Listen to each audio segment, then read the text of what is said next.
لاہور میں جو دھماکہ ہوا اس میں 2 معصوم جانیں گئیں۔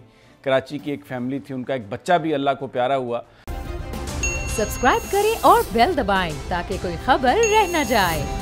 لاہور میں جو دھماکہ ہوا اس پر بات کریں گے کہ یہ کون لوگ اس کے پیچھے ہو سکتے ہیں اور ان کے مقاصد کیا ہو سکتے ہیں۔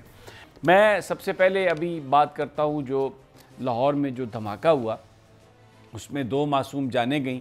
کراچی کی ایک فیملی تھی، ان کا ایک بچہ بھی اللہ کو پیارا ہوا اور بہت سارے لوگ اس میں زخمی ہوئے۔ کمشنر لاہور کے مطابق 4 لوگوں کی زندگیاں جو ہیں وہ ابھی خطرے میں ہیں، وہ بہت شدید زخمی ہیں۔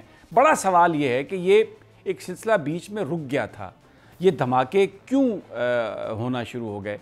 کچھ لوگوں کا خیال ہے کہ PSL کا آغاز ہونے والا ہے اور بھارت ہمیشہ سے یہ کوشش کرتا رہا ہے کہ پاکستان کو ناکامی ہو۔ اس سے پہلے ایک پلان کر کے انہوں نے جب سری لنکا کی ٹیم یہاں پر تھی ایک حملہ کیا تھا، جس کے بعد انٹرنیشنل کرکٹ پر پابندی لگی۔ بڑی مشکل سے پاکستان نے انٹرنیشنل کرکٹ کو یہاں پر دوبارہ کرکٹرز کو لے کے آئے اور میچز ہونا شروع ہوئے۔ اب کیا پھر وہی سازش ہے؟ کیونکہ جس آرگنائزیشن نے، ایک بلوچ آرگنائزیشن کا نام لیا جا رہا ہے، اس کی رسپانسبلٹی قبول کی ہے، وہ انڈین بیکڈ ہے۔ وہ ماضی میں ان کو انڈیا سپورٹ کرتا رہا، مکمل سپورٹ کرتا رہا۔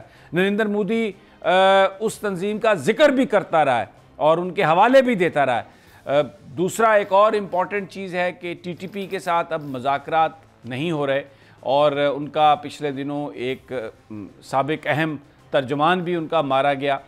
لیکن جو پیٹرن ہے یہ اس دھماکے کا، وہ جو طالبان تنظیمیں ہیں، جو مذہبی تنظیمیں ہیں، ان سے ہٹ کے ہے۔ اس کا پیٹرن جو ہے وہ بالکل ویسا ہی ہے جیسے ماضی میں انڈیا جو دھماکے کرنے کی کوشش کرتا رہا ہو، بالکل اس طرح کا پیٹرن ہے۔ 1.5 کلو گرام اس میں بتایا گیا کہ وہ استعمال ہوا مواد جو ہے۔